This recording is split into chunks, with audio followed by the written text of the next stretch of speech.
Perdi meu voo. Na saída do aeroporto, vi uma mulher linda, exausta, em situação de rua, segurando 2 bebês nos braços. Meu coração apertou. Contra toda a razão, entreguei as chaves da minha casa de praia e disse: fique lá por 3 meses, até se reerguer. Uma série de tempestades me manteve longe por 6 meses. Quando finalmente voltei e atravessei aquela porta, o que encontrei me deixou em choque. Mas deixa eu começar do começo, porque essa história mudou minha vida de uma forma que eu nunca imaginei que fosse possível aos 58 anos de idade. Era uma quinta-feira de março. Lembro bem porque estava voltando da consulta médica de rotina em São Paulo. O médico tinha me dado alta total.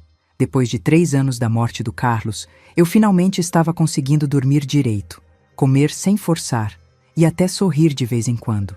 A viuvez tinha sido mais cruel do que eu esperava. 41 anos de casamento não se apagam facilmente, por mais que todo mundo diga que a vida continua. Mas, antes de continuarmos com essa história, eu peço gentilmente que você se inscreva no canal, curta o vídeo e me diga de qual cidade você está me ouvindo.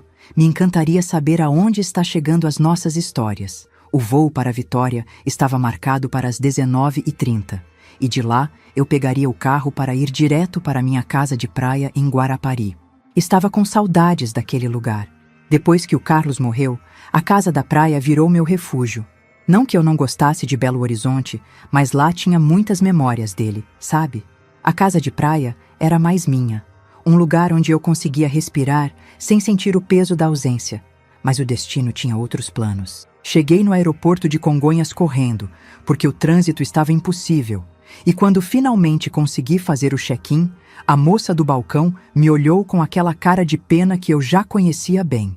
Senhora Jandira, sinto muito, mas o voo atrasou por causa do tempo ruim em Vitória. Está previsto para sair apenas às 22 horas. Suspirei fundo. Mais 2h30 de espera. Minha filha virtual, assim eu chamo a Siri do meu celular desde que aprendi a mexer direito nessas tecnologias, já tinha me avisado que estava chovendo muito no Espírito Santo, mas eu tinha esperança de que melhorasse. Sentei numa daquelas cadeiras desconfortáveis do aeroporto e resolvi ligar para a dona Margarida, que cuida da minha casa de praia quando eu não estou lá. Uma senhora de 72 anos, vizinha há mais de 15 anos, que virou quase uma irmã para mim. Jandira, que bom você ligar. Aqui está um tempo terrível, filha. Choveu tanto ontem que a rua da sua casa alagou. Hoje diminuiu um pouco, mas o céu ainda está carregado. Conversamos por uns 20 minutos. Ela me contou das fofocas do bairro, que o padeiro tinha se aposentado depois de 50 anos, que a farmácia nova tinha chegado com uns remédios mais baratos. Essas conversas sempre me acalmavam. Na vida simples daquelas pessoas, eu encontrava uma paz que às vezes não sentia nem na minha própria família. Quando desliguei, resolvi caminhar um pouco pelo aeroporto. Sempre fui agitada, não consigo ficar parada muito tempo. 42 anos dando aula de português no ensino médio me ensinaram que ficar sentada por muito tempo deixa qualquer pessoa maluca. Foi andando que vi aquela cena que mudaria tudo. Do lado de fora do aeroporto, sentada no meio-fio, estava uma moça que devia ter uns 25, 26 anos. Cabelo castanho comprido, meio desarrumado, roupas que já deviam ter sido bonitas, mas estavam amarrotadas e sujas. E no colo dela, 2 bebês pequenos, que não deviam ter mais que alguns meses de vida. Ela estava olhando para o nada, com aquele olhar de quem não sabe mais o que fazer. Os bebês choravam baixinho, meio sem força, e ela tentava embalar os 2 ao mesmo tempo, mas era visível que estava no limite das forças. Meu coração disparou. Sempre fui muito sensível à criança, talvez porque o Carlos e eu nunca conseguimos ter filhos. Tentamos por anos, fizemos todos os tratamentos possíveis nos anos 80, mas não foi da vontade de Deus. Acabamos encontrando nossa vocação na educação, eu na escola pública, ele na faculdade de engenharia. Mas aquela dor da maternidade negada sempre ficou ali, escondida num cantinho do peito. Ver aquela mãe jovem em desespero mexeu comigo de um jeito que não consigo explicar direito. Era como se todas as fibras do meu corpo gritassem para eu fazer alguma coisa. Voltei para dentro do aeroporto, comprei 2 sanduíches, 2 águas e um leite em pó para bebê que tinha numa farmácia pequena lá dentro. Quando voltei, a moça ainda estava lá, agora tentando dar alguma coisa para os bebês beberem, mas eles recusavam. Licença, eu disse, me aproximando devagar. Não queria assustar ela. Desculpa incomodar, mas você está precisando de ajuda? Ela levantou o rosto para mim e eu vi que tinha estado chorando. Os olhos estavam vermelhos e inchados e tinha uma marca roxa no braço esquerdo que me fez engolir seco. Não tenho dinheiro para pagar nada, ela disse, meio desconfiada. Se a senhora quer vender alguma coisa, eu não posso comprar. Não quero vender nada, filha. Só quero ajudar. Mostrei as coisas que tinha comprado. Você comeu alguma coisa hoje? Foi aí que ela desmoronou. Começou a chorar daquele jeito que dói na alma, como se todos os problemas do mundo tivessem caído nas costas dela de uma vez só. Faz 2 dias que eu não como direito, ela confessou. Consegui um pouco de leite para eles ontem, mas hoje sentei do lado dela no meio-fio, sem me importar se minha calça ia sujar. Como você se chama, filha? Lúcia. E esses são o Miguel e o Gabriel. Ela apontou para os bebês. São gêmeos. Nasceram há 2 meses e meio. Lúcia me contou que tinha saído da casa onde estava morando porque o ex-companheiro tinha começado a bater nela e nas crianças. Disse que não tinha família em São Paulo, que tinha vindo do interior tentar a vida, mas as coisas tinham dado errado. Falou rápido, como se tivesse medo de que eu fosse embora se ela demorasse muito para explicar. Enquanto ela falava, eu olhava para aqueles 2 bebês indefesos e sentia uma coisa se mexer dentro de mim. Uma necessidade de proteger, de cuidar, que eu não sentia há muito tempo. Lúcia, eu disse, quando ela terminou de falar. Eu tenho uma casa de praia em Guarapari. É simples, mas tem tudo o que vocês precisam. Cama, geladeira, fogão, água quente. Que tal se vocês ficassem lá uns 3 meses até você conseguir se organizar? Ela me olhou como se eu fosse maluca. Senhora, isso não existe. Ninguém faz isso por desconhecidos. Eu estou fazendo. Puxei as chaves da casa da bolsa. Sempre carregava elas comigo, mesmo quando estava em Belo Horizonte. A única condição é que você cuide bem da casa e de vocês 3. Tem uma vizinha, a dona Margarida, que pode ajudar vocês no que precisar. Vou deixar o endereço dela também. Anotei tudo num papel. Endereço da casa, telefone da dona Margarida, até o nome do mercadinho mais próximo. Lúcia segurava as chaves como se fossem feitas de ouro. Por que a senhora está fazendo isso? Ela perguntou, com os olhos cheios de lágrimas. Porque eu posso, respondi. E era a verdade mais simples que eu podia dar. Ajudei ela a pegar as poucas coisas que tinha, uma mochila com roupas e algumas fraldas, e chamei um táxi para levar ela até a rodoviária. Dei dinheiro para a passagem e mais um pouco para ela comprar o que precisasse nos primeiros dias. Quando a senhora vai voltar? Ela perguntou, enquanto colocava os bebês no carro. Em uns 15 dias, menti. Na verdade, estava planejando voltar na semana seguinte, mas queria dar um tempo para ela se organizar sem ficar preocupada comigo aparecendo. O táxi partiu e eu fiquei ali parada, olhando eles se afastarem. Uma parte de mim se perguntava se eu tinha enlouquecido de vez. Entregar as chaves da minha casa para uma desconhecida não era exatamente o que pessoas sensatas fazem, mas uma parte maior de mim sentia uma paz que eu não experimentava há muito tempo. Como se finalmente eu tivesse feito alguma coisa que realmente importava. O voo acabou sendo cancelado. As tempestades em Vitória estavam piores do que imaginavam, e só consegui viajar no sábado seguinte. Mas quando cheguei em Belo Horizonte, outras tempestades começaram a aparecer. Temporal aqui, temporal lá, estradas bloqueadas, aeroporto fechado. Era como se o universo conspirasse para me manter longe da casa de praia. E assim, os 15 dias viraram 1 mês. O mês virou 2. 2 viraram 6 meses inteiros. Durante esse tempo, liguei para a dona Margarida algumas vezes, sempre perguntando indiretamente sobre os novos vizinhos temporários. Ela dizia que estava tudo bem, que a moça parecia cuidadosa, que as crianças estavam crescendo bonitinhas. É uma menina educada, ela sempre falava. Cumprimenta todo mundo, nunca incomodou ninguém. E que bebês mais lindos, Jandira! Parecem 2 anjos. Isso me deixava feliz e aliviada. Minha decisão impulsiva tinha dado certo, mas conforme os meses passavam, eu começava a sentir saudades da minha casa, da brisa do mar, do barulho das ondas, do cheiro de sal que entrava pelas janelas. Em setembro, finalmente, o tempo deu uma trégua e eu consegui organizar a viagem. Na véspera de partir para Guarapari, liguei para a dona Margarida para avisar que estava chegando. Ah, Jandira, que saudade! Você vai gostar de ver como os bebês cresceram, mas a Lúcia saiu há 2 semanas. Meu coração deu um pulo. Saiu? Para onde? Não sei direito, filha. Ela me disse que tinha conseguido um emprego e um lugar para morar. Agradeceu muito por tudo, deixou a casa arrumadinha, mas ela parecia meio aflita para ir embora. Aquilo me deixou com um sentimento estranho. Alívio por saber que Lúcia tinha conseguido se organizar, mas também uma pontada de tristeza. Uma parte de mim tinha criado uma expectativa de reencontrar ela e os bebês, talvez manter algum tipo de contato. Mas o importante era que ela estava bem, não é? Eu tinha feito minha parte. Na manhã seguinte, peguei a estrada para Guarapari, com o coração apertado de ansiedade para rever minha casa depois de tanto tempo. Chegar na casa depois de 6 meses longe foi estranho. Estacionei o carro na garagem e fiquei ali sentada por alguns minutos, só olhando. Por fora, estava tudo igual. As paredes brancas meio desbotadas pelo sal do mar, as janelas azuis que eu tinha pintado no ano anterior, o pequeno jardim na frente, onde eu plantava sempre umas flores coloridas. Mas tinha alguma coisa diferente que eu não conseguia identificar direito. Peguei as chaves e caminhei até a porta da frente, respirando fundo aquele cheiro de maresia que sempre me acalmava. A fechadura abriu normalmente, e quando empurrei a porta, o que vi me deixou com o coração na boca. A casa estava vazia, completamente vazia. Não só de gente, eu já esperava isso, já que a dona Margarida tinha me avisado que a Lúcia tinha ido embora 2 semanas antes, mas vazia de uma forma que não fazia sentido. Todas as minhas coisas tinham sumido.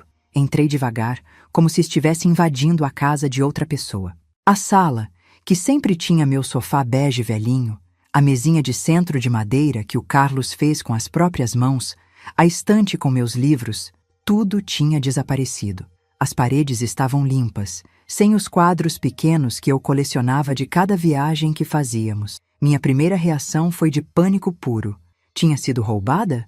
Mas não fazia sentido. A porta não estava arrombada. As janelas estavam intactas, e quando olhei melhor, percebi que o fogão, a geladeira e a máquina de lavar ainda estavam no lugar.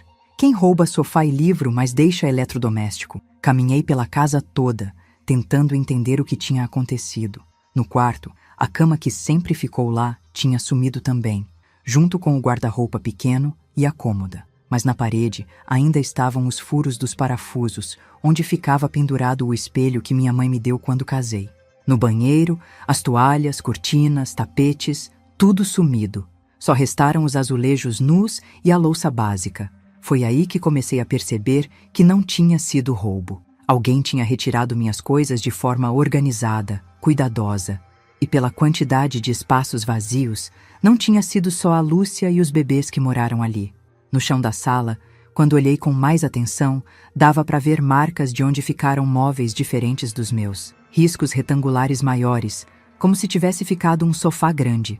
Marcas circulares no canto, como se alguém tivesse colocado uma mesa redonda que eu nunca tive. Na cozinha, dentro da geladeira vazia, encontrei algumas coisas esquecidas. Um copinho de iogurte vencido, uma mamadeira pequena e um bilhetinho escrito à mão com uma letra que eu não reconhecia. Leite do Miguel, 15 horas. Aquilo me fez respirar um pouco melhor. Pelo menos confirmava que a Lúcia e os bebês realmente tinham ficado ali. Mas quem mais tinha estado na minha casa? E onde estavam todas as minhas coisas? Resolvi ligar para a dona Margarida. Ela atendeu no segundo toque, como sempre. Jandira, você chegou? Como está a casa? Margarida, eu disse tentando manter a voz calma. Todas as minhas coisas sumiram. A casa está vazia. Houve um silêncio do outro lado da linha. Depois ela falou, meio sem jeito. Ah, filha, a Lúcia me disse que você tinha pedido para ela guardar tudo enquanto você decidia se ia reformar a casa. Ela disse que você ia ligar para explicar. Senti meu estômago gelar. Margarida, eu nunca pedi isso. Nem falei em reformar nada. Outro silêncio. Depois, em voz baixa. Ai, meu Deus. Jandira, eu acho que fizemos besteira. A menina parecia tão certinha. E ela não estava sozinha nas últimas semanas. Tinha mais gente com ela. Que tipo de gente? Uma mulher mais velha, uns 40 e poucos anos, e um homem alto, e mais algumas pessoas que eu via de vez em quando. Pensei que fossem parentes dela que tinham vindo ajudar. A Lúcia me apresentou a mulher como tia dela. Minha cabeça estava girando. A Lúcia tinha mentido para a dona Margarida, inventado uma história sobre reforma, e aparentemente trouxe outras pessoas para morar na minha casa. E no final, levou embora tudo que eu tinha ali. Margarida, você sabe para onde eles foram? Não, filha. A Lúcia só me disse que tinha conseguido um emprego bom em Vila Velha e que ia se mudar para lá, mas não disse onde exatamente. Desliguei o telefone e fiquei ali parada no meio da minha sala vazia, tentando processar tudo. 42 anos ensinando adolescente me ensinou a reconhecer quando alguém está mentindo, mas eu tinha acreditado completamente na história da Lúcia no aeroporto. Ou ela era uma ótima atriz, ou talvez a história dela fosse verdadeira naquela hora, e ela simplesmente aproveitou a situação depois. Passei o resto da tarde investigando a casa toda, procurando pistas do que tinha acontecido ali durante os 6 meses que estive longe. No quarto menor, que eu usava como escritório, encontrei algumas coisas estranhas. Marcas na parede como se tivesse ficado um berço encostado ali, e no chão, embaixo da janela, uma chupeta pequena que deve ter rolado para debaixo do que quer que estivesse lá. Mas foi no final do dia, quando já estava pensando em voltar para um hotel em Guarapari para passar a noite, que encontrei as 2 coisas que mudariam tudo. Embaixo da escada que leva ao sótão, tinha um envelope branco com meu nome escrito na mesma letra do bilhetinho da geladeira. E ao lado do envelope, uma caixa de sapatos velha, amarrada com uma fita azul desbotada. Abri o envelope primeiro. A carta estava escrita à mão, numa caligrafia caprichada que lembrava das redações que eu corrigia na escola. Senhora Jandira, não sei como começar esta carta. A senhora foi tão boa comigo, me deu abrigo quando eu mais precisava, e eu não consegui ir embora sem fazer uma coisa que sei que era certa. Suas coisas estão guardadas num depósito em Vila Velha. No final desta carta, tem o endereço e a chave. Paguei o aluguel por 6 meses, então a senhora tem tempo de buscar tudo quando quiser. Não levamos nada para nós, apenas guardamos tudo com cuidado. Sei que a senhora deve estar confusa e talvez com raiva. Eu entenderia se estivesse. Mas quando eu descobri quem a senhora realmente era, não podia mais ficar na sua casa fingindo que era apenas uma coincidência. A caixa que deixei com esta carta tem documentos que encontrei no sótão da casa, numa mala velha que estava meio escondida atrás de umas caixas. Achei que a senhora precisava ver essas coisas, mesmo sabendo que talvez fosse doloroso. A senhora me salvou quando eu mais precisava. Agora é minha vez de salvar a senhora de uma mentira que vem durando anos. Com todo o meu carinho e gratidão, Lúcia. Minha mão tremeu quando terminei de ler. Que mentira! Que documentos! E que história era essa de quando eu descobri quem a senhora realmente era? Olhei para a caixa de sapatos amarrada com a fita azul e senti uma coisa estranha no peito. Uma mistura de curiosidade e medo, como quando a gente sabe que vai descobrir alguma coisa que talvez seja melhor não saber. Desamarrei a fita devagar e abri a caixa. Dentro tinha uma pilha de papéis velhos, alguns documentos amarelados pelo tempo, algumas fotos em preto e branco, e em cima de tudo, uma certidão de nascimento que fez meu coração parar. Lúcia Maria da Silva, nascida em 12 de abril de 1998, filha de Maria Aparecida da Silva e Carlos Eduardo Mota. Carlos Eduardo Mota, o nome do meu marido. Minha primeira reação foi de confusão pura. Devia ser coincidência. Carlos Mota não é um nome assim tão incomum. Devia ter vários por aí. Mas quando olhei a data de nascimento da Lúcia e comecei a fazer as contas na cabeça, senti o mundo girar. 1998, 25 anos atrás. Carlos e eu estávamos casados há 16 anos em 1998. Estávamos morando aqui em Guarapari porque ele tinha conseguido um trabalho temporário numa empresa de engenharia e eu estava de licença da escola, tentando engravidar pela 100ª vez. E naquele período, ele viajava muito para o interior do Espírito Santo, sempre ficando semanas fora, dizendo que era para supervisionar obras. Peguei a certidão de novo e li cada palavra, como se fosse possível que eu tivesse entendido errado na primeira vez. Mas não tinha como entender errado. Ali estava, no papel oficial, assinado e carimbado: Carlos Eduardo Mota era pai da Lúcia, a mesma Lúcia que eu encontrei no aeroporto, a mesma que eu trouxe para minha casa por bondade do coração, a mesma que disse que não tinha família, mas ela tinha eu. Ela era a enteada que eu nunca soube que existia. Abaixo da certidão, tinha uma foto em preto e branco de uma moça jovem segurando um bebê pequeno. No verso estava escrito: Maria e Lúcia, maio 1998. A moça da foto era bonita, tinha os mesmos olhos grandes da Lúcia, mas parecia cansada, triste, e embaixo da foto tinha uma carta. Uma carta dirigida ao Carlos, escrita na mesma caligrafia delicada. Carlos, sei que você disse que não podia assumir a menina, que sua família não ia aceitar, que ia complicar sua vida. Mas ela é sua filha, e tem direito pelo menos de saber quem é o pai. Não quero dinheiro.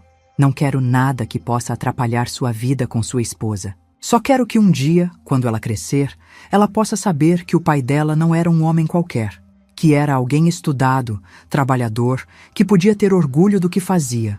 Vou criar ela sozinha, como sempre fiz, mas guardo esses papéis para o dia que ela perguntar. Maria. Sentei no chão da minha sala vazia e senti 30 anos de casamento desmoronarem na minha frente como um castelo de areia. Fiquei ali sentada no chão da minha sala vazia por não sei quanto tempo, segurando aquela certidão de nascimento como se ela fosse queimar minha mão. Lia e relia o nome Carlos Eduardo Mota, até que as letras começaram a ficar embaçadas pela lágrima que teimava em descer. 41 anos de casamento. 41 anos dormindo do lado de um homem que teve uma filha e nunca me contou. A primeira coisa que veio na minha cabeça foi raiva. Uma raiva surda, que subiu do estômago até a garganta e ficou ali, queimando. Como ele pôde? Como pôde me deixar passar todos esses anos tentando engravidar, fazendo tratamento, chorando todo mês quando a menstruação chegava, enquanto ele já tinha uma filha no mundo? Mas logo depois da raiva, veio uma dor diferente. Uma dor de quem percebe que não conhecia realmente a pessoa com quem viveu a vida toda. Voltei para a caixa de sapatos com as mãos tremendo. Precisava ver tudo, mesmo sabendo que ia doer ainda mais. Tinha mais fotos da Maria com a Lúcia pequena.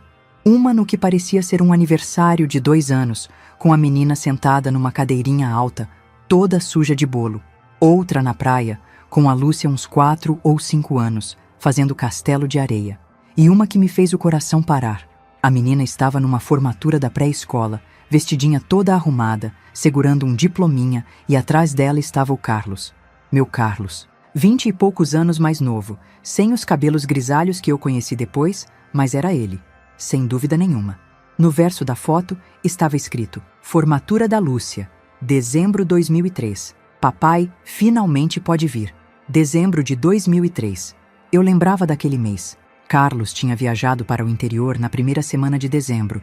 Disse que era para fechar um projeto importante antes do final do ano. Ficou fora uma semana inteira.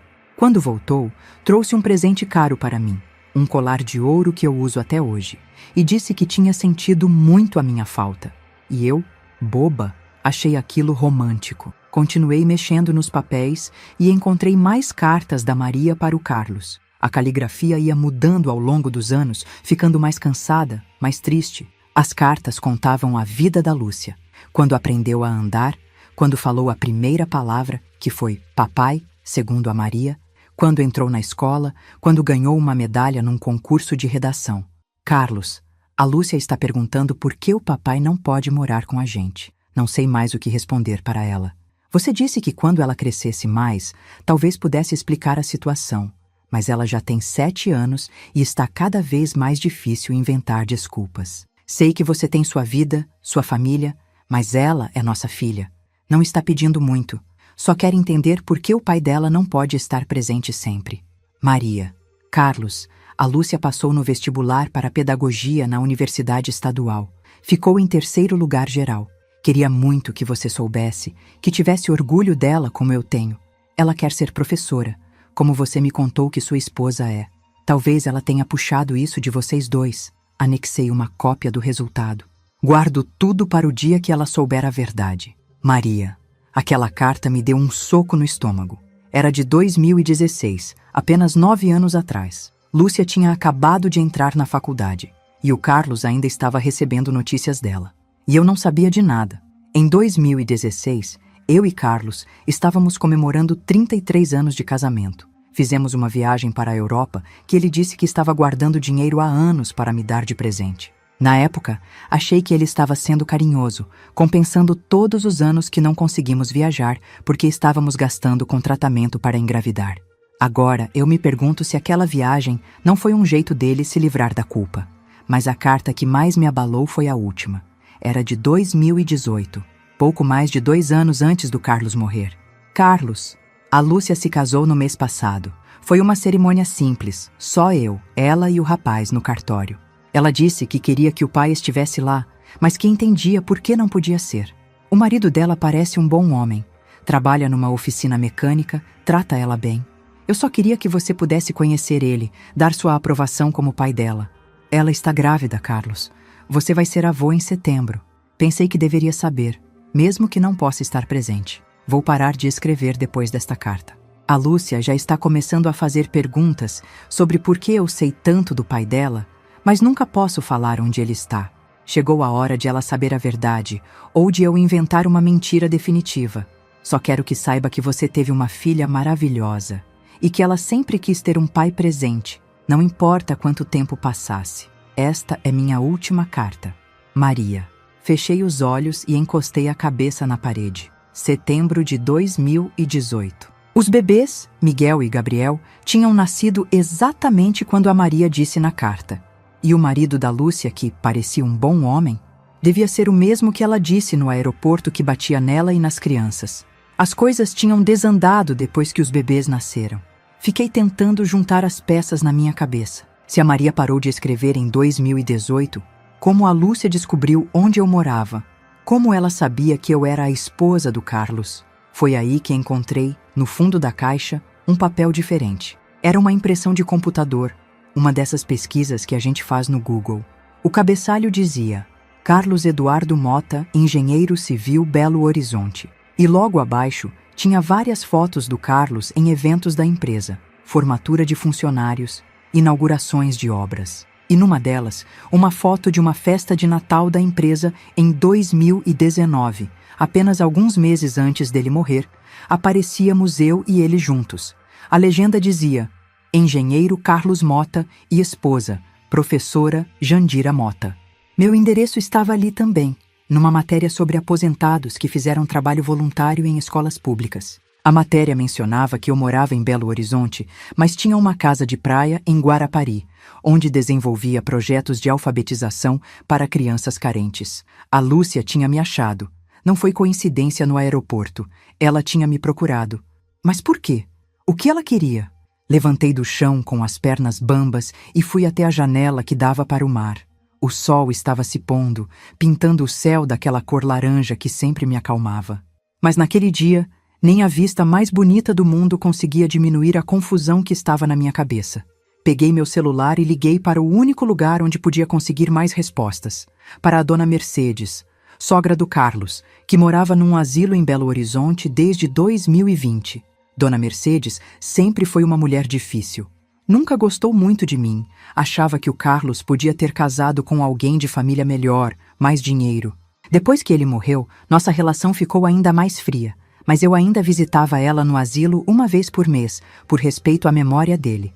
O telefone tocou várias vezes antes dela atender, com aquela voz rouca de quem fumou a vida toda. Quem é? Dona Mercedes, é a Jandira. Jandira? Que horas são? Você sabe que eu não gosto de ligação depois das 7 da noite. Desculpa incomodar, Dona Mercedes, mas preciso falar uma coisa importante com a senhora. É sobre o Carlos. Houve um silêncio do outro lado da linha. Depois ela falou mais baixo. O que você quer saber sobre meu filho que já não sabe? Quero saber sobre a Lúcia. O silêncio que veio depois foi diferente, mais pesado. Como se o nome da Lúcia tivesse despertado alguma coisa que estava dormindo há anos. Como você soube da Lúcia? Ela perguntou, e a voz dela estava diferente, mais cuidadosa. Senti o chão fugir debaixo dos meus pés. Ela sabia.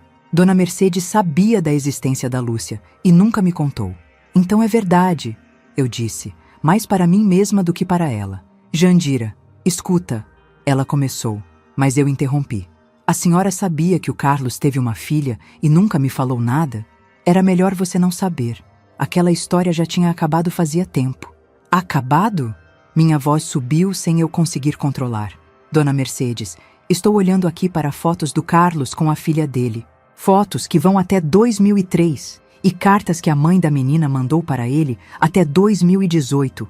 Como assim tinha acabado? Ela suspirou do outro lado da linha, daquele jeito cansado de quem carregou um segredo pesado por muito tempo. Jandira, senta aí e escuta direito o que eu vou te falar. É uma história feia, que eu queria que nunca tivesse acontecido. Sentei na única cadeira que restou na casa. Uma cadeira de plástico branca que devia ter ficado esquecida no quintal. Fala, Dona Mercedes. O Carlos conheceu a Maria em 1997, quando estava trabalhando naquela obra em Cachoeiro de Itapemirim. Ela trabalhava de faxineira no escritório da empresa. Era uma menina bonita, nueva, uns 22 anos. Sem estudo, sem família, sem nada. Ela fez uma pausa, como se estivesse escolhendo as palavras com cuidado. Ele estava passando por aquela fase difícil com você, por causa dos problemas para ter filho. Estava deprimido, bebendo mais do que devia. E a Maria? Bem, a Maria deu atenção para ele num momento que ele estava precisando. Senti uma pontada no peito. Era verdade que aquela época tinha sido difícil para o nosso casamento. Eu estava obcecada em engravidar e o Carlos estava ficando cada vez mais distante. Mas nunca imaginei que ele estava procurando consolo em outra pessoa. Quando ela ficou grávida, Dona Mercedes continuou, o Carlos veio me contar. Estava desesperado. Disse que tinha sido uma bobagem, que não amava ela, que não queria destruir o casamento dele com você por causa de um erro. E a senhora aconselhou ele a fazer o quê?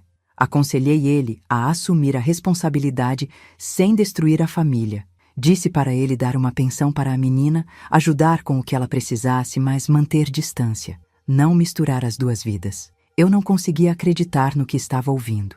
A senhora sabia que ele estava mantendo contato com a filha dele durante todos esses anos? Sabia que ele ajudava financeiramente. Não sabia que ele visitava a menina. E nunca achou que eu tinha direito de saber? Jandira, você e o Carlos foram felizes durante 41 anos. Para que estragar essa felicidade por causa de uma coisa que aconteceu num momento de fraqueza dele? Aquelas palavras me deixaram com mais raiva ainda. A Lúcia não é uma coisa, Dona Mercedes. Ela é uma pessoa. Ela é minha enteada. Ela não é nada sua, Jandira. Ela é filha de uma empregada doméstica que se aproveitou de um momento de fraqueza do meu filho. A frieza na voz dela me deu arrepios. 41 anos convivendo com aquela família e eu nunca tinha percebido como eles podiam ser cruéis. A senhora sabe onde a Lúcia está agora? Perguntei. Por que você quer saber? Porque ela me procurou, Dona Mercedes. Ela veio até mim e não foi por acaso. Outro silêncio pesado. O que ela quer de você? Ainda não sei, mas vou descobrir. Quando desliguei o telefone, eu estava tremendo de raiva e de tristeza ao mesmo tempo.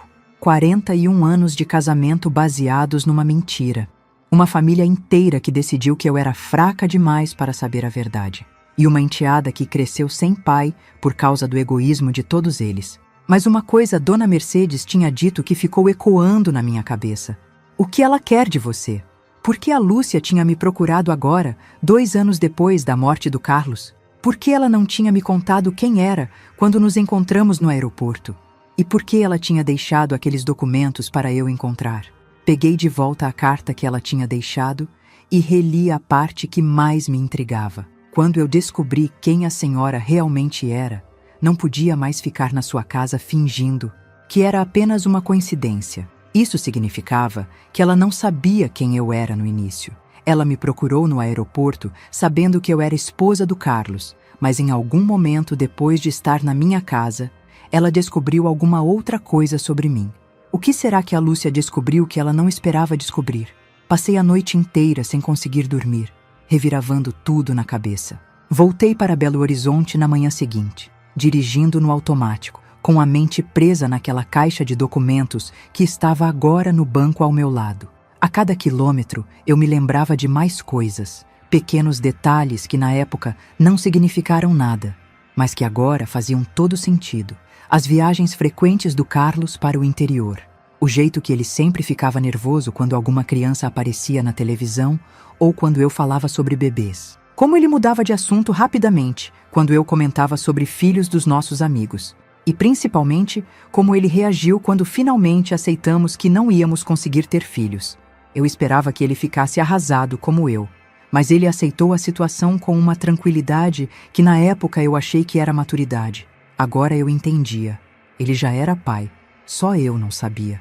Quando cheguei em casa, liguei de novo para o asilo onde a dona Mercedes estava. Dessa vez, falei direto com a enfermeira-chefe. Enfermeira, preciso visitar a dona Mercedes hoje mesmo. É uma emergência familiar. Mas a senhora sabe que as visitas são só nos fins de semana. Eu sei, mas é muito importante. Posso ir agora à tarde? A enfermeira concordou. E 2 horas depois, eu estava sentada na salinha de visitas do asilo, esperando a dona Mercedes chegar na cadeira de rodas. Ela estava mais magra desde a última vez que eu tinha ido vê-la, mais frágil, mas os olhos ainda tinham aquela dureza que eu conhecia há tantos anos. Jandira, ela disse, pensei que você não ia conseguir esquecer nossa conversa de ontem. Não consegui mesmo, e vim aqui porque preciso saber de tudo. A senhora me deve isso depois de 41 anos escondendo a verdade. Ela me olhou por um tempo longo, como se estivesse decidindo o quanto ia me contar. Senta aí direito e para de me olhar com essa cara de desespero. Vou te contar tudo o que sei, mas você promete que depois disso não vai mais me importunar com essa história? Prometi, e ela começou a falar, dessa vez sem omitir detalhes. Quando o Carlos me contou que a tal da Maria estava grávida, em 1997, a primeira coisa que eu disse para ele foi: você vai terminar isso agora. Não podia deixar aquela situação se arrastar e destruir o casamento dele. Terminar como? Oferecendo dinheiro para ela resolver o problema. Aborto não era legal, mas todo mundo sabia como fazer. Eu conhecia uma mulher que... Dona Mercedes, eu a cortei, horrorizada. A senhora está falando de matar uma criança. Estou falando de resolver um problema antes que virasse tragédia maior. Ela falou isso sem nenhum remorso na voz. Mas a Maria não quis. Disse que ia ter o bebê com ou sem a ajuda do Carlos. Ela fez uma pausa e olhou pela janela da salinha, como se estivesse se lembrando daquela época. Quando a menina nasceu, o Carlos ficou maluco. Foi lá ver. Voltou para casa chorando que nem criança, dizendo que a filha dele era a coisa mais linda do mundo. Aí eu vi que a situação tinha saído do controle. E o que a senhora fez? Fui lá pessoalmente conversar com a Maria. Levei uma proposta. O Carlos ia ajudar financeiramente a menina até ela completar 18 anos, mas ele não ia ter nenhum tipo de envolvimento emocional. Nada de visita, nada de presente de aniversário, nada de se fazer de pai. Senti o estômago revirar. E a Maria aceitou? No início, não. Disse que a filha tinha direito de conhecer o pai. Mas eu expliquei para ela qual era a situação real. O Carlos era casado com uma mulher da família dele, e uma empregada doméstica com filho bastardo não ia conseguir destruir isso. A frieza com que ela falava da Maria e da Lúcia me dava nojo, como se elas fossem coisas, não pessoas. A senhora ameaçou ela? Não precisei ameaçar, só expliquei os fatos. A Maria era uma menina do interior, sem estudo, sem família para proteger ela. O Carlos era um engenheiro respeitado, com uma família estabelecida em Belo Horizonte. Se ela tentasse forçar uma situação, quem você acha que ia sair perdendo? Ela continuou implacável. Então fizemos um acordo. O Carlos depositaria R$ 500 por mês numa conta que eu abriria para a Maria, e ela sumia da vida dele. Sem contato, sem cobrança, sem drama. Mas pelos documentos que eu encontrei, o Carlos manteve contato com a Lúcia por anos. O rosto da dona Mercedes endureceu ainda mais. Isso foi fraqueza dele. Depois de uns 2 anos, ele começou a aparecer lá de vez em quando, dizendo que só queria ver como a menina estava crescendo. Eu avisei que aquilo ia dar problema, mas ele não me escutou. A senhora não tentou impedir? Tentei. Conversei várias vezes com ele. Disse que você podia descobrir que ia dar confusão. Mas ele ficava com aquela conversa de que a filha dele não tinha culpa de nada, que merecia pelo menos conhecer o pai. Ela balançou a cabeça irritada. Homem, quando se emociona, fica burro. O Carlos sempre foi muito sentimental. Aquela última frase me doeu como um tapa. O Carlos que eu conhecia era carinhoso, sim, mas nunca demonstrativo demais. Descobrir que ele tinha uma filha que despertava esse lado sentimental dele, enquanto comigo ele sempre foi mais contido, Mexeu comigo de um jeito que eu não esperava. Dona Mercedes, quando a mãe da Lúcia morreu. Ah, a Maria? Morreu faz uns 5 anos. Câncer no pulmão. Fumava que nem uma louca desde menina. 5 anos. Isso batia com as informações que eu tinha. A última carta dela para o Carlos era de 2018, e ele morreu em 2021. Provavelmente ela morreu no meio desse período. E depois que a Maria morreu, o que aconteceu com a Lúcia? Não sei. O Carlos ficou muito abalado quando soube que a Maria tinha morrido. Acho que sentiu culpa, sei lá. Ele foi no velório, sabia? Eu não sabia.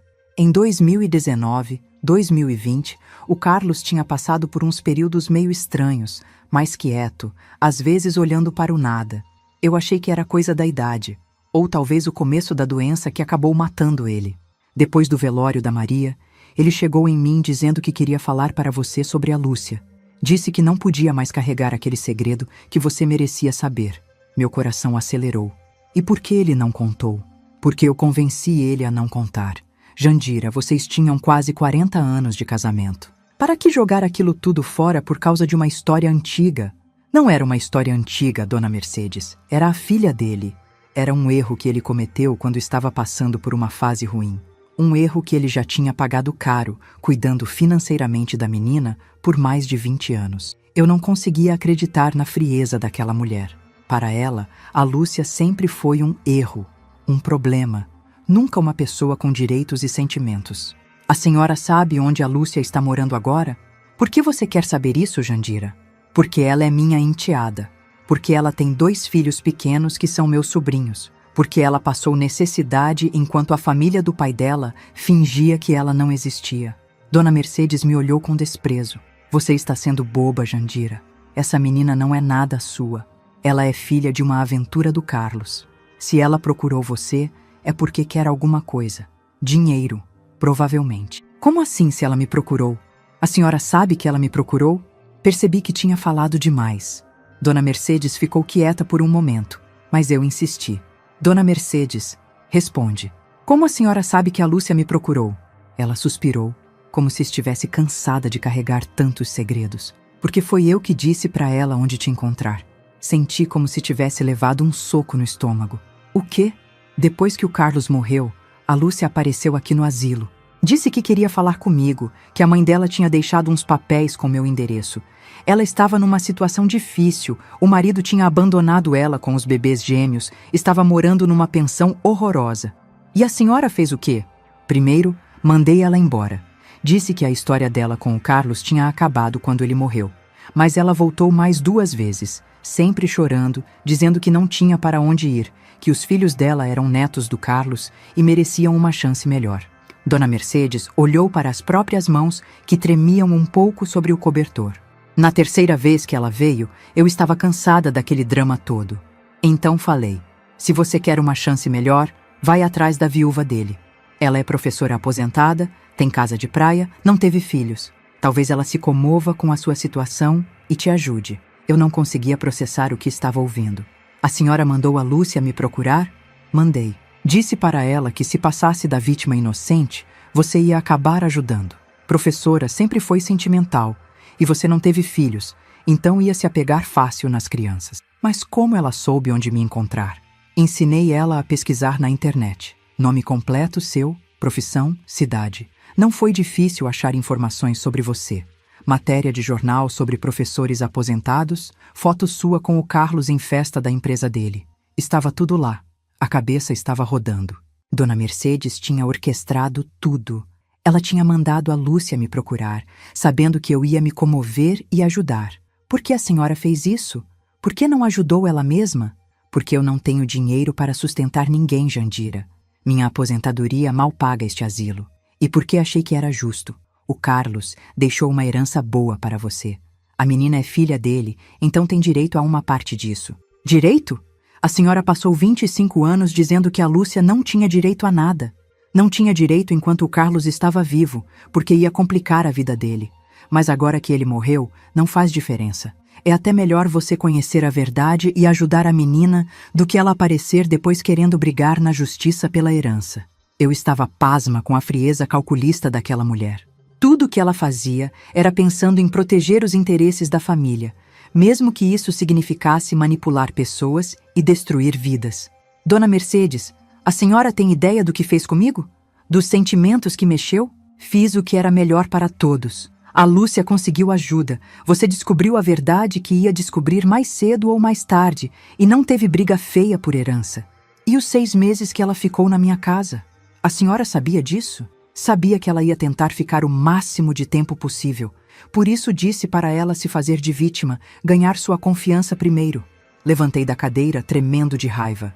A senhora é uma pessoa terrível. Sou uma pessoa prática, Jandira. E se você for esperta, vai procurar a Lúcia e resolver essa situação de uma vez por todas. Dá uma ajuda para ela se estabelecer na vida, em troca dela não mexer mais com você. Onde ela está? Última vez que soube, estava morando numa casa alugada em Vila Velha, trabalhando numa creche. Mas isso faz uns 3 meses. Pode ter mudado. Saí daquele asilo sentindo um misto de nojo, tristeza e uma raiva que eu não sabia direito para onde direcionar. Dona Mercedes tinha manipulado todo mundo. O Carlos, a Maria, a Lúcia e, por fim, eu. Tudo para proteger a imagem da família e manter os segredos bem guardados. Mas agora eu entendia por que a Lúcia tinha deixado aqueles documentos para eu encontrar.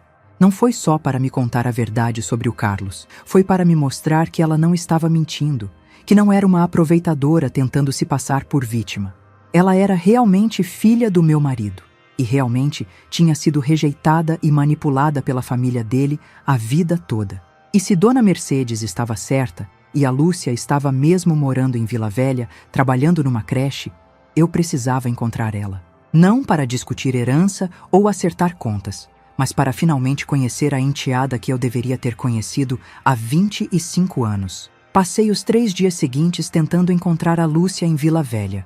Liguei para todas as creches da cidade, inventei histórias sobre uma parente que eu estava procurando, até que numa quinta-feira de manhã, a recepcionista de uma creche municipal disse: "Ah, a Lúcia que trabalha aqui saiu faz 2 semanas. Deixou o emprego meio de repente."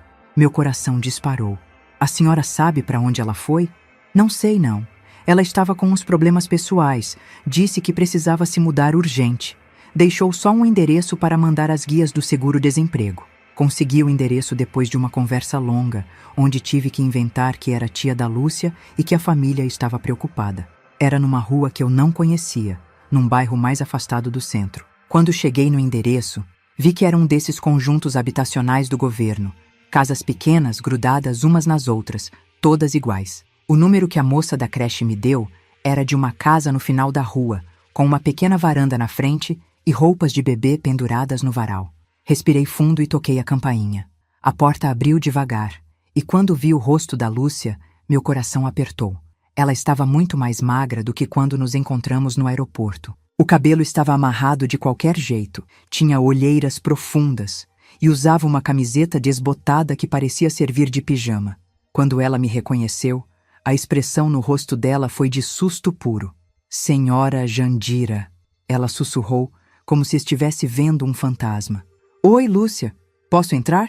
Precisa a gente conversar." Ela ficou parada por uns segundos, só me olhando. Depois, abriu a porta mais um pouco e fez sinal para eu entrar. A casa era minúscula. Sala e cozinha eram um cômodo só, com uns móveis velhos que pareciam ter vindo de doação. Tinha um sofá pequeno cheio de remendos, uma mesa de plástico e no canto um berço onde dormiam os 2 bebês. Miguel e Gabriel tinham crescido nos últimos meses. Já tinham mais cabelo, mais bochechas, mas ainda eram pequeninhos. Dormiram profundamente, mesmo com o barulho da nossa conversa. "Como a senhora me encontrou?" Lúcia perguntou, me oferecendo o único lugar decente para sentar, que era o sofá. "Procurando", respondi simplesmente. Conversei com a Dona Mercedes. O rosto dela ficou mais pálido ainda. "Ela contou que foi ela que mandou você me procurar." Contou tudo." Lúcia sentou numa cadeira de plástico em frente ao sofá e ficou mexendo nas mãos, nervosa. "Senhora Jandira, eu sei que a senhora deve estar com raiva de mim. Eu devia ter contado a verdade desde o começo. Por que não contou?" Ela levantou o rosto e me olhou nos olhos. Era a primeira vez que eu via ela de perto com calma, e pude perceber como ela parecia com o Carlos. Os mesmos olhos escuros, A mesma forma do rosto, até o jeito de franzir a testa quando estava pensando. Porque eu tinha medo, ela confessou. A dona Mercedes me disse que a senhora não sabia que eu existia, que se eu chegasse falando que era filha do seu marido, a senhora ia me expulsar na hora. E você acreditou nela? Eu não tinha escolha. Estava morando numa pensão horrível com os meninos. Não tinha dinheiro nem para leite em pó. Quando a dona Mercedes me ensinou como encontrar a senhora e disse para eu inventar uma história, eu pensei que talvez fosse a única chance que eu ia ter. Lúcia limpou uma lágrima que tinha escapado. Mas quando a senhora foi tão boa comigo no aeroporto, quando me deu as chaves da sua casa sem nem me conhecer direito, eu comecei a me sentir mal. Porque vi que a senhora é uma pessoa boa de verdade, não merecia ser enganada daquele jeito. Foi por isso que você deixou os documentos para eu encontrar? Foi. Depois que eu fui morar na sua casa de praia e comecei a mexer nas suas coisas para organizar tudo, ela fez uma pausa. A senhora tem tantas fotos com o meu pai, tantas lembranças de vocês dois juntos, e eu fiquei pensando em como a senhora devia ter amado ele e como ele nunca contou para a senhora que eu existia. Aquilo me doeu. Mesmo depois de descobrir todas as mentiras do Carlos, ainda doía ouvir alguém confirmar que ele tinha me escondido uma parte importante da vida dele. Aí eu resolvi que tinha que contar a verdade, mesmo sabendo que a senhora ia ficar brava comigo. Lúcia, eu disse, preciso que você me conte uma coisa. Nos 6 meses que você ficou na minha casa, aconteceu mais alguma coisa que eu preciso saber? Ela ficou quieta por um tempo, como se estivesse decidindo se ia falar ou não. A dona Mercedes ligou para mim algumas vezes. Ela finalmente disse, querendo saber como estavam as coisas, se a senhora tinha descoberto alguma coisa. E o que ela dizia? Dizia para eu aproveitar enquanto podia, porque quando a senhora voltasse, eu ia ter que contar a verdade e provavelmente ia ser expulsa. Ela falava que a senhora ia ficar com raiva e não ia querer mais me ajudar. Mais alguma coisa? Lúcia hesitou de novo. Ela pediu para eu procurar uns papéis na casa da senhora. Coisas do testamento do meu pai, documentos da herança que ele deixou. Senti um frio na barriga. E você procurou? Procurei, mas não achei nada. A senhora deve guardar essas coisas em Belo Horizonte, não na casa da praia. Então era isso. Dona Mercedes não tinha mandado a Lúcia me procurar só por bondade. Ela queria que a Lúcia descobrisse o tamanho da herança que Carlos me deixou, para poder calcular quanto podia pedir. Lúcia, você chegou a ver algum documento meu? Vi algumas coisas sem querer, quando estava organizando suas gavetas. Alguns extratos bancários, algumas contas, mas eu não entendo muito dessas coisas de dinheiro. O que você entendeu? Ela me olhou com uma expressão estranha. Entendi que a senhora tem muito dinheiro, muito mais do que eu imaginava que uma professora aposentada podia ter. Aquilo era verdade. Carlos tinha sido um bom engenheiro, sempre ganhou bem. E nós nunca tivemos filhos para gastar dinheiro. Além disso, ele tinha feito alguns investimentos que deram certo ao longo dos anos. Quando ele morreu, me deixou uma herança considerável. E o que você fez com essa informação? Nada. Mas fiquei pensando que talvez meu pai devesse ter deixado alguma coisa para mim também. Não muito, mas alguma coisa. Porque eu sou filha dele, não é? A pergunta dela me fez engolir seco. Legalmente, a Lúcia tinha direito sim a uma parte da herança do Carlos. Como filha reconhecida ou não, ela podia entrar na justiça e reivindicar.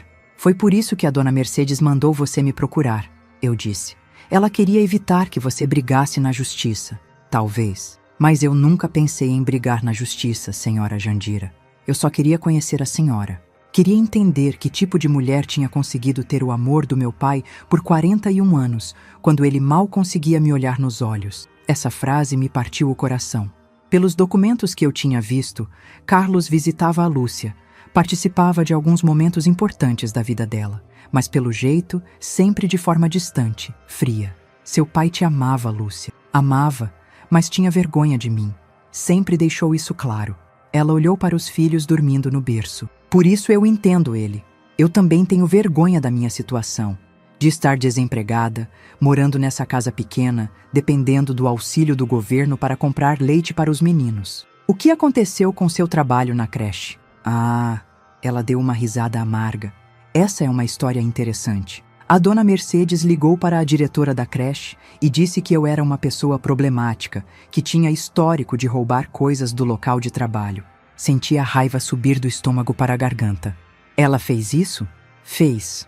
A diretora me chamou numa sala, disse que tinha recebido uma denúncia anônima sobre mim e que era melhor eu pedir demissão voluntária antes que virasse um problema maior. Por que a dona Mercedes faria uma coisa dessas? Porque eu parei de atender as ligações dela. Nas últimas semanas que eu fiquei na sua casa, ela ficou me pressionando para eu revolver suas coisas, procurar mais documentos, descobrir mais detalhes sobre o dinheiro que a senhora tem. E eu me recusei. Lúcia se levantou e foi até o berço, arrumou o cobertorzinho dos bebês. Eu disse para ela que não ia mais fazer isso, que a senhora tinha sido boa demais comigo para eu continuar traindo a confiança dela. Aí a dona Mercedes ficou brava e disse que eu era burra, que estava perdendo a chance de conseguir uma vida melhor para meus filhos. E por isso ela sabotou seu emprego? Acho que sim. Para me forçar a ficar dependente de novo, para eu ter que aceitar qualquer coisa que ela quisesse me mandar fazer. Olhei para aquela moça de 25 anos, tentando criar 2 filhos sozinha numa casa minúscula, sendo perseguida por uma velha cruel que via ela apenas como uma ferramenta para conseguir dinheiro. E pensei em quantas coisas injustas tinham acontecido com ela só por ter tido a infelicidade de ser filha do Carlos com a mulher errada. Lúcia, eu disse, o que você quer realmente? O que você espera de mim? Ela voltou para a cadeira e me olhou com uma expressão que misturava esperança e medo. Eu quero que meus filhos tenham uma vida melhor do que a minha. Quero que eles estudem numa escola boa, que tenham oportunidades que eu nunca tive. Ela fez uma pausa. E eu quero ter uma família. Uma família de verdade, que se importe comigo, que se importe com eles. Você não quer dinheiro? Quero sim. Seria mentira dizer que não quero. Mas não para mim. Para os Miguel e Gabriel. Para eles poderem ter uma vida digna. Levantei do sofá e caminhei até o berço, onde os bebês dormiam. Eles eram lindos, pequenos, indefesos, e eram meus sobrinhos, filhos da filha do meu marido. Lúcia, eu disse me virando para ela, como você se sentiria se eu te oferecesse uma proposta? Os olhos dela se iluminaram, mas também vi um pouco de desconfiança. Que tipo de proposta? Uma proposta onde você e os meninos tenham uma vida boa, mas longe da dona Mercedes e de toda essa família tóxica do Carlos. Ela ficou em silêncio, esperando eu continuar. Uma proposta onde nós duas possamos finalmente ser família de verdade. Eu não entendi, Lúcia disse, me olhando com aqueles olhos cheios de esperança e medo ao mesmo tempo. Sentei de novo no sofá e peguei a mão dela, que estava fria e tremia um pouquinho. Lúcia, eu vou fazer 2 coisas. Primeiro, vou transferir metade da herança que o Carlos me deixou para você. Legalmente, você tem direito a isso como filha dele e moralmente é a coisa certa a fazer. Os olhos dela se encheram de lágrimas na hora. Senhora Jandira, deixa eu terminar. Eu continuei. Segundo, eu quero que você e os meninos venham morar comigo. Não como favor, não como caridade, como família. Ela começou a chorar de verdade. Daquele jeito que a gente chora quando não aguenta mais carregar o peso de tudo sozinha. Eu não entendo por que a senhora quer fazer isso. Ela soluçou. Depois de tudo o que aconteceu, depois de eu ter mentido, porque você é minha enteada, porque os Miguel e Gabriel são meus netos de coração, e porque eu passei 58 anos da minha vida achando que não podia ter uma família, quando na verdade eu só estava procurando no lugar errado. Levantei e fui buscar um lenço na minha bolsa para ela se limpar. Mas tem uma condição, eu disse. Na verdade, 2 condições. Ela parou de chorar e me olhou, preocupada. Primeiro, nós nunca mais vamos falar com a dona Mercedes ou com qualquer pessoa da família do Carlos. Eles tiveram 25 anos para fazer a coisa certa com você e escolheram ser cruéis. Agora é tarde demais. E a segunda, você vai estudar, vai terminar a faculdade de pedagogia que começou, vai conseguir um emprego que goste, vai ter uma vida própria. Não quero você dependente de mim, quero você independente, realizando seus sonhos.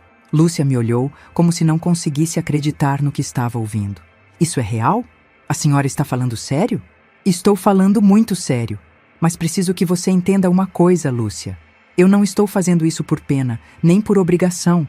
Estou fazendo porque quero, porque vocês 3 são a família que eu sempre quis ter. Ela levantou da cadeira e veio me abraçar. Um abraço apertado, demorado, de quem estava guardando carinho há muito tempo. Obrigada. Ela sussurrou no meu ouvido. Obrigada por me dar uma chance de recomeçar. Nós ficamos ali abraçadas por alguns minutos e pela primeira vez em anos eu senti aquela sensação de que estava no lugar certo, fazendo a coisa certa, mas ainda tinha algumas coisas práticas para resolver. Nos dias seguintes, cuidei de tudo. Liguei para meu advogado em Belo Horizonte e expliquei a situação. Sem entrar em muitos detalhes, apenas disse que tinha descoberto que o Carlos teve uma filha e que eu queria regularizar a questão da herança. O advogado ficou surpreso, mas disse que era possível fazer tudo de forma legal. Lúcia teria que fazer um teste de DNA para comprovar a paternidade e depois disso seria questão de documentos. Enquanto isso, comecei a organizar a mudança dela para Belo Horizonte. Minha casa sempre foi grande demais para uma pessoa só. 4 quartos, 3 banheiros, uma área de quintal onde os meninos poderiam brincar quando crescessem. A mudança aconteceu numa terça-feira de manhã. Lúcia não tinha muita coisa para trazer. Algumas roupas, brinquedos dos bebês e uns poucos móveis que conseguiu comprar ao longo dos meses. Mas quando ela entrou na minha casa carregando os 2 meninos e eles olharam em volta com aqueles olhos curiosos, eu soube que tinha tomado a decisão certa. Este vai ser o quarto de vocês, eu disse mostrando o quarto que tinha sido do meu sobrinho quando ele vinha me visitar nas férias. Já tinha mandado comprar berços novos, um guarda-roupa, uma poltrona confortável para ela amamentar. É grande demais, Lúcia disse, meio sem acreditar. É do tamanho certo para uma mãe que merece ter espaço para cuidar dos filhos dela com dignidade. Naquela primeira semana, foi estranho para as duas. Depois de tanto tempo morando sozinha, ter gente na casa, bebês chorando de madrugada, movimento na cozinha, foi um período de adaptação. Mas ao mesmo tempo, era gostoso. Tinha vida na casa de novo. Tinha propósito. Quando os meninos sorriam para mim, quando a Lúcia me perguntava conselhos sobre como fazer papinha ou qual médico procurar para as vacinas, eu me sentia útil de uma forma que não sentia há anos. Uma semana depois da mudança, recebi uma ligação da dona Mercedes. Jandira, soube que você levou a Lúcia para morar aí. Espero que saiba o que está fazendo. Sei exatamente o que estou fazendo, dona Mercedes, e peço que não ligue mais aqui. Aquela menina vai te dar problema, Jandira. Vai querer cada vez mais, até sugaris tudo que você tem. A única pessoa que me deu problema nos últimos tempos foi a senhora. A Lúcia é minha família agora. Família? Ela deu uma risada amarga. Ela é filha de uma empregada doméstica que se aproveitou do meu filho num momento de fraqueza. Ela é filha do Carlos, igual a qualquer filho que eu pudesse ter tido. E diferente da senhora, dona Mercedes, ela tem coração. Houve um silêncio do outro lado da linha. Você vai se arrepender disso, Jandira. A única coisa de que eu me arrependo é de ter levado 41 anos para descobrir que a senhora é uma pessoa má. Desliguei o telefone e bloqueei o número dela. Nunca mais queria ouvir a voz daquela mulher. Mas 1 hora depois, Lúcia veio falar comigo na cozinha, onde eu estava preparando o almoço. A dona Mercedes ligou para mim também, ela disse. No meu celular antigo, que eu esqueci de trocar o número. O que ela queria? Disse que você ia se cansar de mim em pouco tempo, que ia me expulsar, e que se eu quisesse garantir meu futuro, era melhor eu pegar uns documentos seus enquanto você confiava em mim. Meu estômago gelou. E o que você respondeu? Lúcia sorriu. A primeira vez que eu via ela sorrir de verdade desde que a conhecia. Respondi que ela estava falando com a pessoa errada, que eu tinha encontrado finalmente uma família de verdade e que não ia deixar uma velha amargurada destruir isso. E ela disse o quê? Desligou o telefone na minha cara. Mas antes disso, disse uma coisa que me fez entender melhor a situação. O quê? Ela disse que eu era igual à minha mãe, burra demais para aproveitar as oportunidades que aparecem na vida. Senti a raiva familiar subir, mas Lúcia continuou.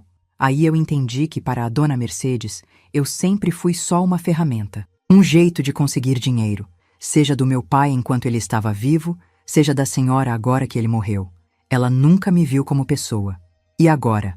Agora eu vou trocar de número de telefone e nunca mais quero saber daquela família. Quero construir uma vida nova, com pessoas que se importam comigo de verdade. Aquela conversa selou nossa decisão. No dia seguinte, fomos as duas no cartório e Lúcia mudou o nome. Não o primeiro nome, mas o sobrenome. Ela passou a se chamar Lúcia da Silva Mota, incluindo meu sobrenome, junto com o da mãe dela. Agora somos oficialmente mãe e filha, eu disse, e as duas choramos no meio do cartório. Os meses seguintes foram de muita mudança para todas nós. Lúcia se matriculou no curso noturno de pedagogia numa universidade particular, e eu cuidava dos meninos enquanto ela estava estudando. Durante o dia, ela fazia um estágio remunerado numa escola próxima de casa. Assistir os Miguel e Gabriel crescerem foi uma alegria que eu não sabia que existia. Quando eles começaram a falar, uma das primeiras palavras que aprenderam foi vovó. E toda vez que eles falavam isso, meu coração se enchia de uma felicidade que eu nunca tinha experimentado. Lúcia floresceu também. Com a segurança de ter um lar estável, dinheiro suficiente para as necessidades básicas e alguém para dividir as responsabilidades, ela voltou a ser a moça jovem que deveria ter sido sempre. Sorria mais, fazia planos para o futuro, tinha sonhos. Um ano depois da mudança, numa manhã de domingo, estávamos as três tomando café na cozinha.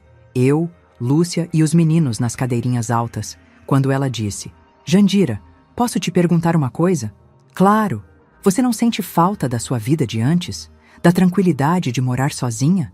Olhei em volta da cozinha, que estava uma bagunça linda de babadores sujos, mamadeiras na pia, brinquedos espalhados pelo chão. Miguel estava tentando comer papinha com a própria mãozinha e se lambuzando todo, enquanto Gabriel batia palminhas na cadeirinha. Lúcia, eu disse, eu passei 58 anos da minha vida achando que não podia ser mãe. Agora eu descobri que não só posso ser mãe, como também posso ser avó. Por que eu sentiria falta de uma vida vazia? Ela sorriu e estendeu a mão para apertar a minha por cima da mesa. Obrigada por me dar uma chance. Obrigada por me dar uma família. Hoje, 2 anos depois de tudo isso, posso dizer que nunca fui tão feliz. Lúcia se formou na pedagogia e conseguiu emprego numa escola excelente. Os meninos estão com 3 anos e meio, correndo pela casa, enchendo nossos dias de risadas e travessuras. Mudamos para uma casa maior, com quintal, numa região boa para as crianças crescerem. Lúcia conheceu um rapaz na faculdade, um cara decente que trata ela bem e adora os meninos. Eles estão namorando há alguns meses e eu já percebo que é coisa séria. Às vezes, quando estou vendo os meninos brincarem no quintal, eu penso no Carlos e em como ele perdeu a chance de conhecer esses netos maravilhosos. Penso na dona Mercedes, sozinha no asilo, carregando sua amargura. Penso em quantos anos nós três perdemos por causa do egoísmo e do preconceito daquela família. Mas não sinto tristeza, sinto gratitude, porque às vezes o destino nos dá uma segunda chance quando menos esperamos. E quando ela aparece, disfarçada de coincidência num aeroporto, o melhor que podemos fazer é estender a mão e acolher. Afinal, família não é só quem tem o mesmo sangue. Família é quem escolhe ficar quando a vida fica difícil. É quem divide as alegrias e as preocupações. É quem se importa de verdade. E essa família que eu encontrei aos 60 anos é a melhor coisa que já aconteceu comigo. Valeu a pena perder aquele voo. Muito obrigado por me ouvir até aqui. Quero te convidar a fazer parte da nossa família e acompanhar as próximas histórias. Inscreva-se no canal, curta o vídeo e diga de qual cidade você está nos ouvindo.